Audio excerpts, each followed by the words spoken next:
One welcome back guys. आज हम पढ़ेंगे वेटलैंड्स, कोस्टलैंड एंड ओशंस के बारे में गाइस। सो चलिए शुरू करते हैं। High seas treaty union cabinet ने अप्रूव किया है biodiversity beyond nation jurisdiction agreement की साइनिंग को, राइट। सो ये क्या होती है गाइस? ये होती है एक हाई सीज ट्रीटी होती है। हाई सीज क्या होती हैं ये देख लेते हैं। So UN convention on laws of the seas के डिमार्केशन के हिसाब से हाई सीज वो पार्ट्स होते हैं सी के जो कि एक्सक्लूसिव इकोनॉमिक जोन में नहीं आते हैं, यानी कि टेरिटोरियल सी या फिर इंटरनल वाटर्स जो होते हैं स्टेट के, या फिर अगर हम बात करें archipelagic waters of an archipelagic states. UNCLOS demarcates करता है डिफरेंट जोन्स को ओशंस के, जैसे कि territorial sea, contiguous zone and exclusive economic zone. तो टेरिटोरियल सी होता है up to 12 nautical miles from the base line. Contiguous zone होता है it is up to 24 nautical miles from the base line, and ये एक buffer zone की तरह भी एक्ट करता है। इसकी जो सॉवरेंटी की बात करें वहीं तो थोड़ी सी लिमिटेड होती है। एक्सक्लूसिव इकोनॉमिक जोन की बात करें तो ये 200 नॉटिकल माइल्स तक होता है बेस लाइन से। इसकी कोई सॉवरेंटी नहीं होती है कोस्टल स्टेट की। ग्लोबल कॉमन्स की बात करें तो अगर हम बात करें जैसे हाई सीज है, 64% जो हाई सीज है उनको हम ग्लोबल कॉमन्स की तरह कंसिडर करते हैं। Belong to no one and everyone enjoys equal rights there. तो ग्लोबल कॉमन्स मतलब वो सीज जो किसी एक पर्टिकुलर कंट्री को बिलोंग नहीं कर रही हैं एंड जो सभी के हैं। सो यहाँ पे अगर हम बात करें BBNG एग्रीमेंट्स के बारे में, तो agreement on conservation and sustainable use of marine biological diversity of areas beyond national jurisdiction के हिसाब से international treaty under the United Nations convention on the law of the state. So it will be the third implementation agreement under UNCLOS if and when it enters into force, alongside 1994 part 11th implementation agreement के हिसाब से exploration and extraction of mineral resources, 1995 UN fish stock agreements, conservation and management of migratory fish stocks. Adoption की बात करें तो 2020 में इसको adopt किया है and it is open signature for 2 years। सो ये एक इंटरनेशनल लीगली बाइंडिंग ट्रीटी होगी। 91 कंट्रीज़ ने अभी तक साइन कर चुके हैं। 8 पार्टीज़ ने अपना रेटिफिकेशन कर दिया है। ऑब्जेक्टिव देखें, conservation and sustainable use of marine biological diversity of areas beyond national jurisdictions. मतलब यहाँ पे क्या है कि ऑब्जेक्टिव क्या है कि अपने नेशनल जुरिस्डिक्शन के बियॉन्ड यहाँ पे जो मरीन बायोलॉजिकल डाइवर्सिटी है उसका सस्टेनेबल यूज़ होगा। ये आती है मिनिस्ट्री ऑफ अर्थ साइंसेज में, जो क्या करेगा, स्पीयर हेड करेगा इसका इम्प्लीमेंटेशन इंडिया में। अब इसकी कुछ की प्रोविजंस भी हैं, जैसे कि एप्लीकेशन की बात करें so areas beyond national jurisdiction include करता है high seas. High seas applicable नहीं है किसी भी वॉरशिप, मिलिट्री एयरक्राफ्ट या फिर नेवल ऑक्सिलरी को।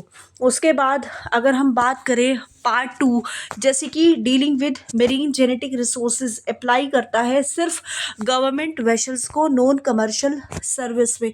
इंस्टीट्यूशनल अरेंजमेंट की बात करें तो ट्रीटी क्या एस्टेब्लिश करती है? ट्रीटी एस्टेब्लिश करती है कॉन्फ्रेंस ऑफ पार्टीज़। ये मेन डिसीजन मेकिंग बॉडी होगी। जितने भी डिसीजन जो मेन होंगे वो यही बॉडी बनाएगी। उसके बाद आता है scientific and technical body, clearing house mechanism, open access centralize platform रहेगा, सब्जेक्ट मैटर कमिटीज़ भी रहेंगी। उसके बाद फाइनेंशियल मैकेनिज्म इंक्लूड्स करता है voluntary trust fund, special trust fund and global facility fund. 4 substantive elements है of BBNJ treaty. Marine genetic resources includes करता है fair and equitable sharing of benefits. तो इसमें क्या होता है, जो मेरीन जेनेटिक रिसोर्सेज है कंसिडर करते हैं राइट्स एंड ऑब्लिगेशंस जो ट्रेडिशनल नॉलेज के साथ एसोसिएटेड है, जो कि जो इंडिजिनस पीपल होते हैं, लोकल कम्युनिटीज़ होते हैं, उनकी कुछ ट्रेडिशनल नॉलेज होती है जो जनरेशन से जनरेशन ट्रांसफ़र होते हैं, कुछ उनके अपने कल्चर्स होते हैं, राइट। सो नो कंट्री, कोई भी कंट्री क्लेम नहीं कर सकती या फिर जो अपनी सॉवरेंटी है इस पे नहीं क्लेम कर सकती।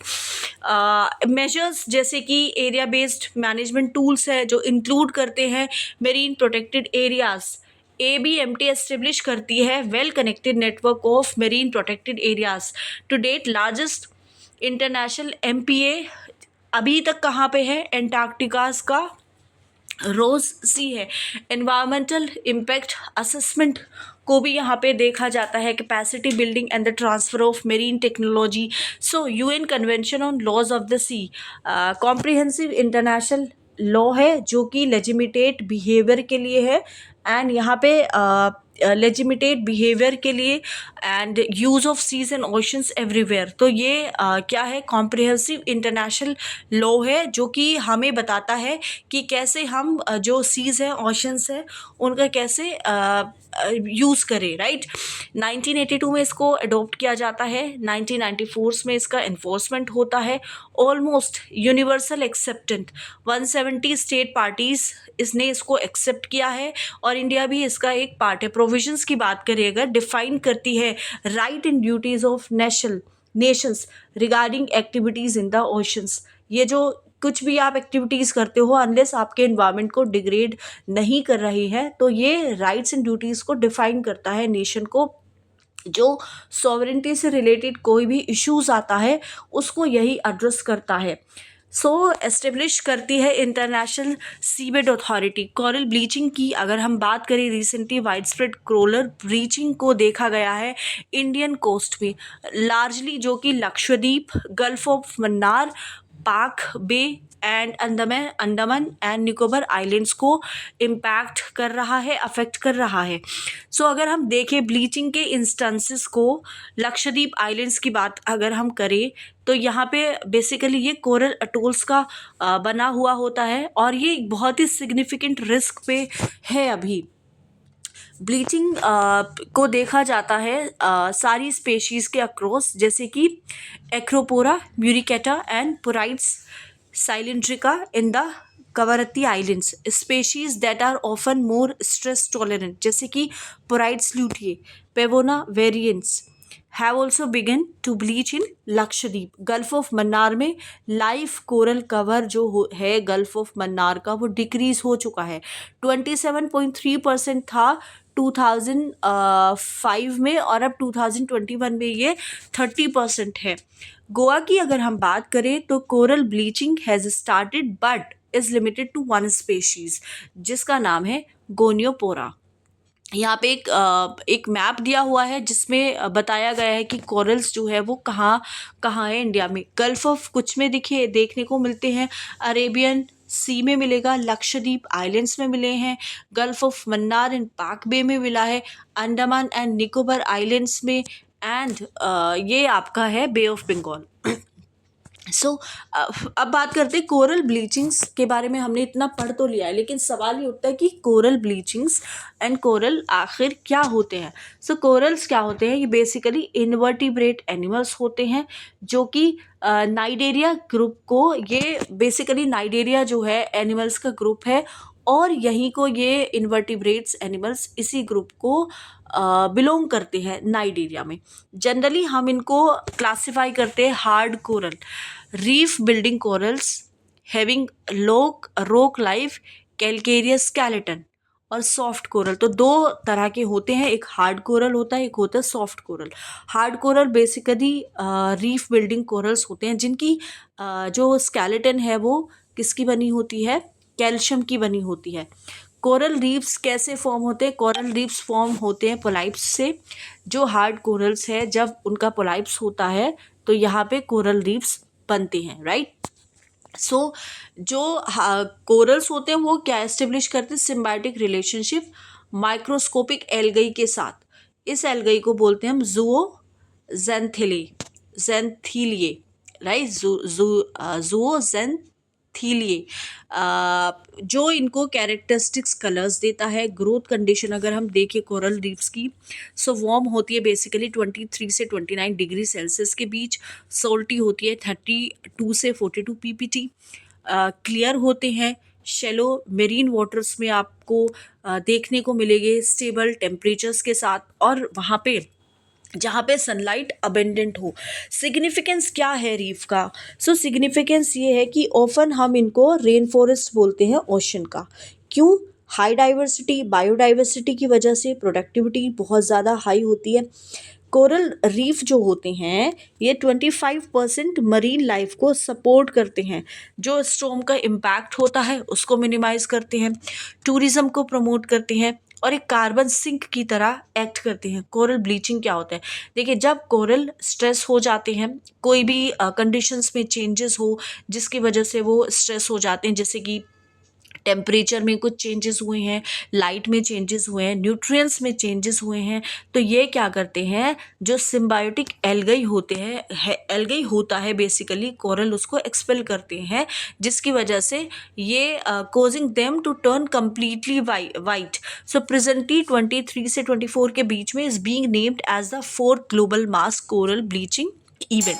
फैक्टर्स क्यों, कौन कौन से फैक्टर्स है भैया जो यहाँ पे रिस्पॉन्सिबल है? जैसे कि increase ocean temperature due to climate change.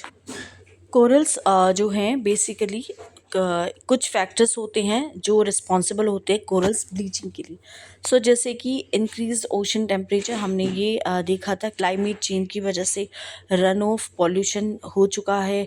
अगर ओशंस में लो टाइड्स बहुत ज़्यादा है, ओशन एसिडिफिकेशन है, बायोलॉजिकल इन्वेजन्स है, एपिजोटिक्स, पैथोजन इंड्यूस ब्लीचिंग है, एट्सेट्रा। कुछ इनिशिएटिव लिए गए हैं कोरल के कंजर्वेशन के लिए इंडिया में, जैसे कि लीगल एक्ट्स भी आए हैं, जैसे कि coastal regulation zone notification of 1992। तो इसने इशू किया था, इसको इशू किया गया था under the broad environment protection act 1986 का। Coral species are listed under schedule 1 of the Indian wild life protection act 1972। Coral reef recovery project Mithapur, gulf of Kutch and Gujarat marine national park ने launch किया था इसको 2008 में। And जो wild life trust है India का and जो गुजरात फॉरेस्ट डिपार्टमेंट है, उन्होंने इसको लॉन्च किया था। Zoological survey of India with the Gujarat forest department ने सक्सेसफुली कोरल रीफ को रिस्टोर कर लिया है। गल्फ ऑफ कच्छ में restoration of a branching coral species, जैसे कि स्टेगहोर्न कोरल्स एक्सटिंक्ट हो चुके हैं 10,000 साल पहले। To the gulf of Kutch it was also successful. So इसने क्या यूज़ किया है? बायोरोक टेक्नोलॉजी को यूज़ किया है। कुछ ग्लोबल इनिशिएटिव्स भी है, जैसे कि इंटरनेशनल कोरल रीफ इनिशिएटिव, इसको 1994 में फाउंड किया जाता है, जब कॉन्फ्रेंस होती है parties of the convention on biological diversity की। इंडिया एक मेंबर है ICRI का। वर्ल्ड कोरल कंजर्वेटरी प्रोजेक्ट की बात करें तो ये एक जो कोरल है उसका बैंक क्रिएट करता है एक्वेरियम में across Europe. Coral research and development acceleration platform bye G20। इससे कुछ रिलेटेड न्यूज़ है वो देख लेते हैं।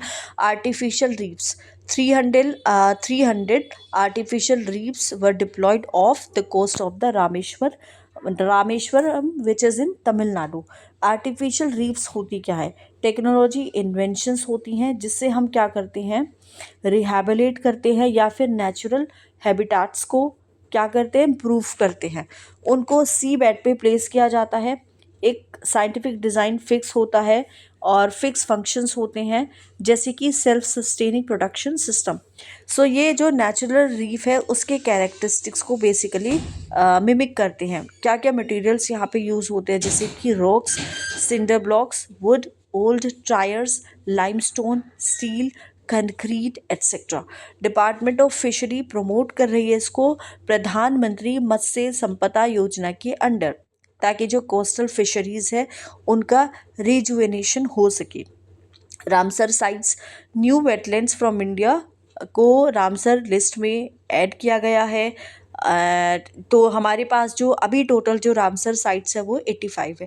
सो वेटलैंड क्या होते हैं, स्पेसिफिकेशंस देखते हैं।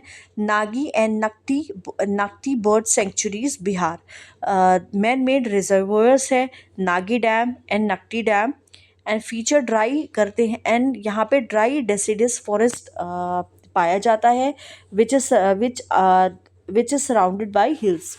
सो ऑल्दो नागी लाइज करता है जैंजेटिक प्लेन्स में इंडिया की, यहाँ पे लैंडस्केप रेमिनिसिकेंस है डेकन प्लेट्यू का, रिकॉग्नाइज हुए हैं as an important bird in biodiversity area by bird life international. Nanjarayan bird sanctuary Tamil Nadu.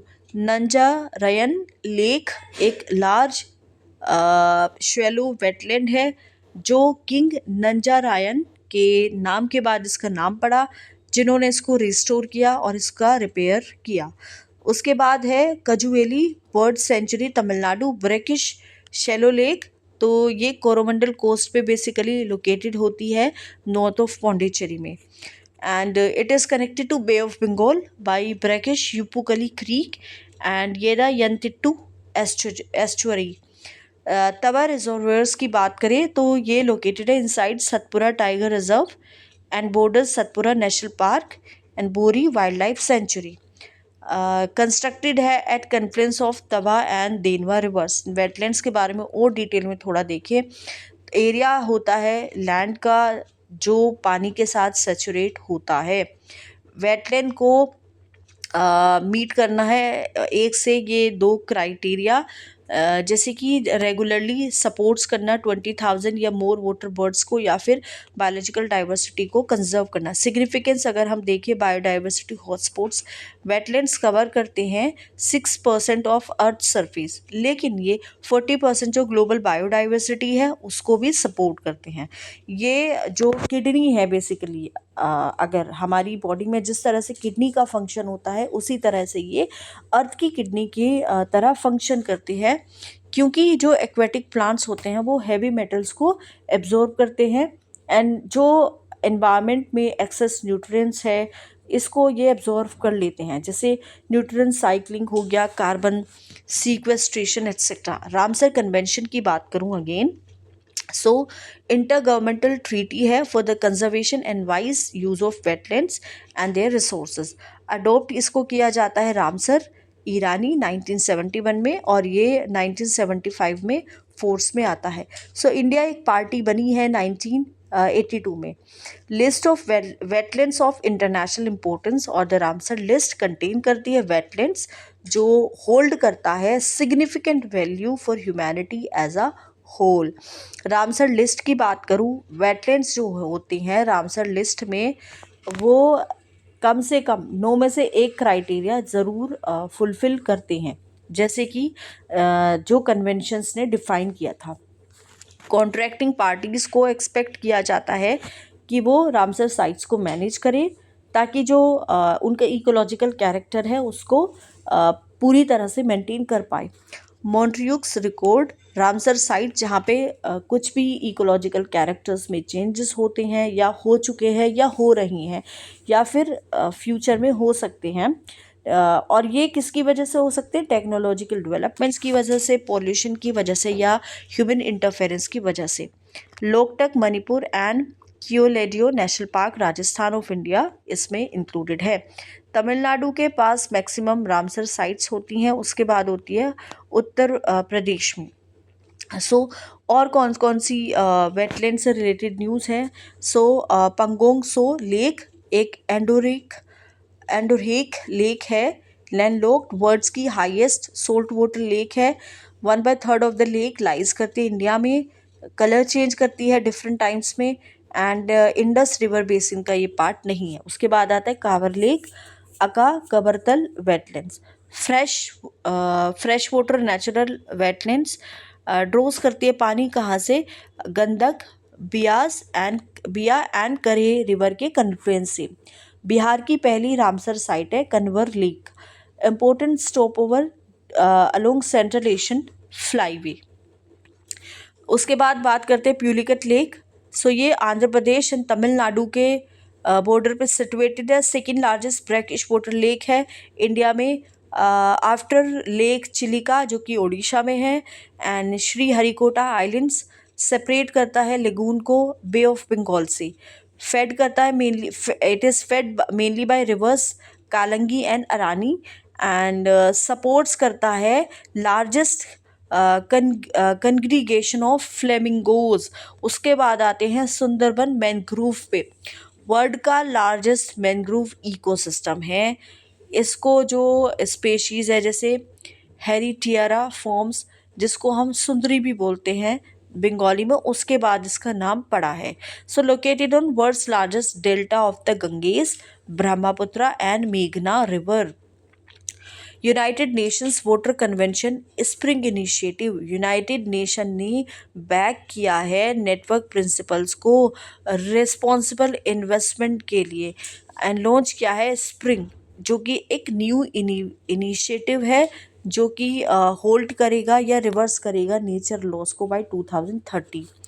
So spring initiative क्या है, 200 इन्वेस्टर्स यहाँ पे आते हैं, अपना एक कॉलिशन फॉर्म करते हैं, एंड दे आर मैनेजिंग